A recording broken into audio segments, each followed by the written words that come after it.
Ciudadanía noveno. La violencia. Les comentaba en episodio anterior, en encuentro anterior, que la estructura general de estos textos, al entrar en cada uno de los ámbitos, y aquí estamos en el ámbito de resolución pacífica de conflictos, nos está presentando casi siempre en el tema impar una situación, digamos, de conflicto, una situación problemática, y en el tema par una orientación para la prevención o la solución. Por eso me llama la atención que en este caso el tema sea violencia. Sin embargo, frente a esa primera observación, iremos encontrando respuestas en el sentido habitual del que les estoy hablando. En el encuentro anterior habíamos hecho la prelectura. Insisto mucho yo en ese ejercicio de prelectura porque es un aprender a revisar, a darme cuenta de sentimientos, de emociones y pensamientos. No solo de pensamientos, también de sentimientos y emociones. Porque son estas las que en muchas ocasiones determinan la forma como pensamos y como actuamos. Y es bueno que nos acostumbremos a ese reflexionar sobre nosotros mismos, a entrar en nosotros, a estar con nosotros en silencio para conocernos, para pensar, para proyectar. Esa es la importancia de la prelectura. Insisto que este tipo de asignaturas no son para conocer un objeto de conocimiento allá afuera, sino sobre todo para que aprendamos a conocernos nosotros mismos. Somos asignaturas de formación de la persona. Y igualmente, recordemos en la estructuración inicial de los ámbitos cómo tenemos el ámbito intrapersonal desde lo psicoafectivo y el ámbito interpersonal desde lo socioafectivo y lo sociopolítico. Aquí estamos terminando este primer ámbito socioafectivo y es bueno tener en cuenta la afectividad y las emociones, cómo intervienen en los temas de estudio que tenemos. Hoy nos presentan la violencia y nos presentan una noticia, un contexto, una historia breve, pero digamos extraordinaria en el sentido de que no es lo ordinario, lo común de encontrar. Una noticia de la que seguramente algunos la puedan recordar en los medios de comunicación, y recordemos, al final de la lectura encontramos en letra pequeña de dónde salió esta información, una noticia de noticiero y de periódico, que al reflejar la realidad también nos ayudan a revisar cómo entendemos nosotros esa realidad. Vale la pena resaltar cómo esta mujer actuó sin pensar consecuencias, ni siquiera las consecuencias mediáticas. Y frente a la noticia que encuentra ella sobre ella misma, piensa que ella se ha equivocado en algo. No propiamente por la acción que había realizado, sino que al aparecer en el periódico le parecía que era una equivocación. Por el contrario, se convierte en un modelo, y un modelo de formación, de educación, al punto que la tenemos en nuestro texto. En el siguiente apartado, en la misma página, tenemos la llamada ley antimatoneo, que es la ley 1620 1620, por la cual se crean los sistemas de convivencia, desde el nivel nacional hasta el nivel institucional. Es todo un sistema en distintos niveles, y ustedes normalmente la han tenido en sus manuales de convivencia en una gráfica, y en los últimos años ha estado ya codificada dentro del manual de convivencia, cuando estamos hablando precisamente de las famosas situaciones tipo 1, tipo 2 y tipo 3, que son diferentes a las faltas leves, las faltas graves y las faltas de especial gravedad. Y aquí nos están diciendo precisamente que la ley obliga a trasladar los casos graves a las autoridades.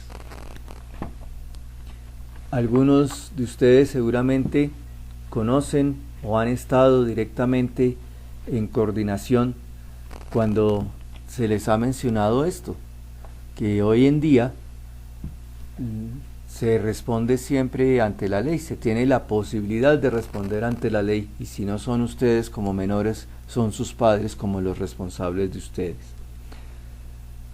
Aquí encuentran precisamente unos extractos de esa ley, en la que se orienta, se ordena a las instituciones una reorganización para la implementación de los famosos comités de convivencia. Y es bueno que hagamos una lectura crítica de la realidad con base en la información que aquí estamos recibiendo. ¿Cómo se conforma un comité de convivencia de acuerdo con la ley que le da origen? Entonces, ojalá lean con detenimiento y con esta pregunta lo que nos dice aquí sobre la conformación y sobre las funciones. Las funciones son básicamente promover y defender los derechos humanos de todos los miembros de la comunidad, de todos los miembros y de cada uno de los miembros. Luego tenemos en la actividad Comprende tú, pues unas preguntas que te hacen de comprensión de lectura, para que te fijes especialmente en algunos detalles, no en que sepas algunas cosas, sino en que te fijes en algunos detalles, porque con esos detalles es que se va a ir construyendo tu conocimiento. Y lo mismo en la sección Opina. Ya después de tener esos detalles puedes opinar con fundamento, no como se te ocurra en ese momento, sino con fundamento en todo lo que se nos ha presentado en el ejemplo de esta mujer y en el fundamento de la ley. Les repito, lectura crítica por favor, porque están ya ustedes en los grados superiores, y en los grados superiores empiezan a tener también funciones y responsabilidades dentro del organigrama funcional de la institución. Entonces es bueno que conozcan las funciones a las que tienen derecho de participar y a las que tienen también deber de obedecer. En la siguiente página nos presentan el maltrato y la violencia, y quiero resaltar un elemento que a veces se pasa por alto. El maltratador en muchos de los casos ha sido maltratado. El violento en muchos de los casos ha sido violentado. Es decir, que el agresor ha sido agredido, ha sido una víctima que ahora se vuelve victimario. Ese es un elemento que hay que aprender a tener presente, porque estaríamos nosotros alimentando la cadena si no tenemos presente la condición o la posible condición del agresor. Luego tenemos un cuadro en el que se nos clasifican los tipos de maltrato, una tabla. Me interesa hacer énfasis en la información que nosotros encontramos en tablas, porque tenemos que aprender a leerlas, tenemos que aprender a elaborarlas. Aquí fíjense que tenemos 3 columnas, una en la que nos dicen el tipo de maltrato, otra en la que está la definición y la derecha donde están las características. A veces cuando nosotros hacemos consultas, simplemente lo que hacemos es copiar un montón de renglones y de párrafos sin ningún tipo de caracterización, sin ningún tipo de clasificación que indique que yo estoy entendiendo, que tengo unos criterios para leer. Por eso sería lectura crítica. Entonces aprendamos los distintos tipos de información y cómo se pueden organizar. Llamo aquí la atención porque en el maltrato, durante mucho tiempo hemos hablado del maltrato físico y verbal. En los últimos años se ha venido hablando del maltrato psicológico. Y aquí tenemos uno del que poco se habla, el maltrato por negligencia, es decir, lo que se debería haber hecho y no se hizo. Y allí hay unos maltratos graves, porque teniendo responsabilidades no asumimos esas responsabilidades. Enseguida tenemos los tipos de violencia, y esos tipos de violencia también nos los presentan en una tabla con 2 columnas, el tipo y su definición. Y también aquí pues diríamos que estamos acostumbrados a hablar de la violencia directa. Solo es violento el que directamente comete ese tipo de atropello, ese tipo de maltrato. ¿No? También hay una violencia indirecta, que son ciertas condiciones, ciertos factores que hacen que no se pueda suavizar o evitar este tipo de maltratos y de violencias. Y allí es donde apuntan precisamente las ciencias sociales, a estudiar la realidad social para que identifique estos factores y busque transformarlos. Además tenemos tipos de violencia institucional, es decir, cómo hay organizaciones que utilizan ciertos tipos de violencia y porque esas organizaciones las utilizan, entonces están legitimadas, se les da valor de ley o se quieren reconocer como legales, y eso no es así. Tenemos también que acostumbrarnos nosotros a ver nuestras instituciones,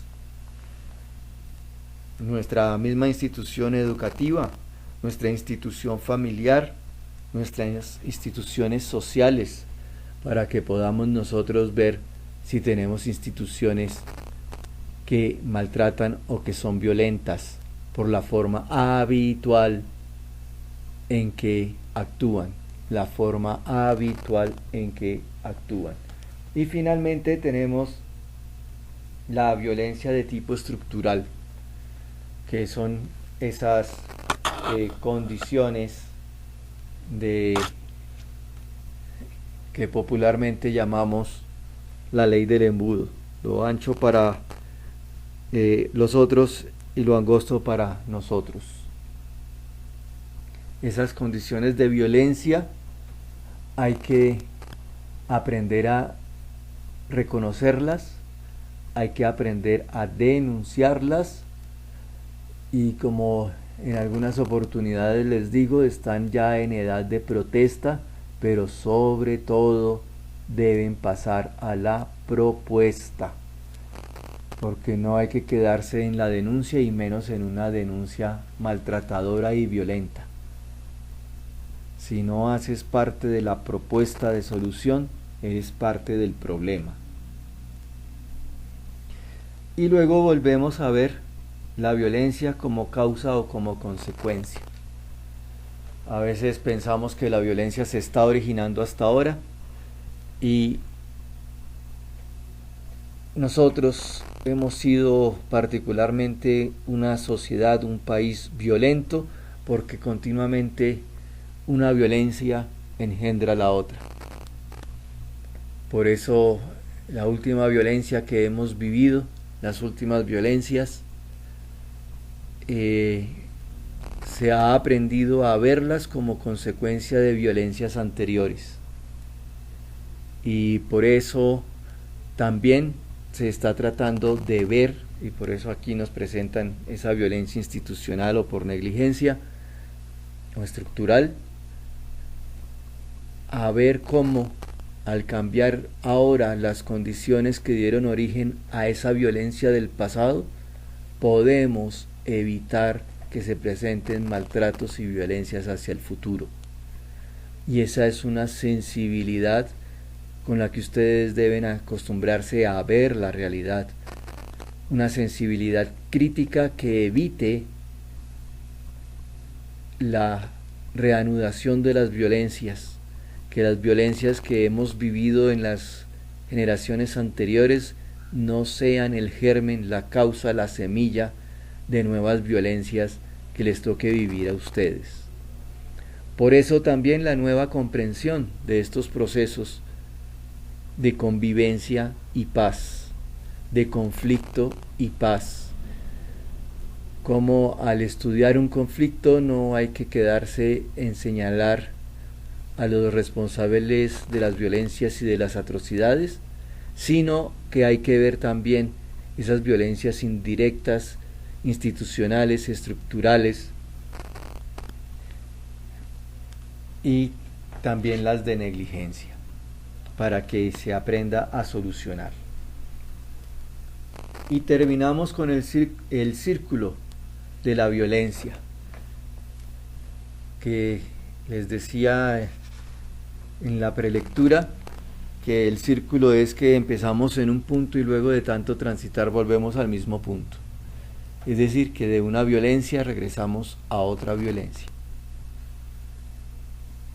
Y si observamos nuestro gráfico nos damos cuenta que hay un momento en que este círculo se rompe y de alguna manera se devuelve y frena lo que ha pasado antes. Entonces también tenemos que aprender a romper los círculos de violencia en nuestros entornos, en nuestra familia, con nuestros amigos, en el colegio, en el vecindario. Tenemos que darnos cuenta en qué momento hay que trancar ese círculo de violencia. Y tenemos que aprender a trancarlo precisamente identificando el tipo de violencia que es, el tipo de maltrato que es. Y desde allí, una vez que ha sido identificado, entonces proponer soluciones. En nuestras actividades comprende, pues vamos a tener verdaderos y falsos, y en el número 2 los pasos del círculo de la violencia, para que los organicemos. Trabajemos entonces primero con lápiz para evitar tachones y luego cuando estemos seguros ahí sí lo escribimos de manera definitiva.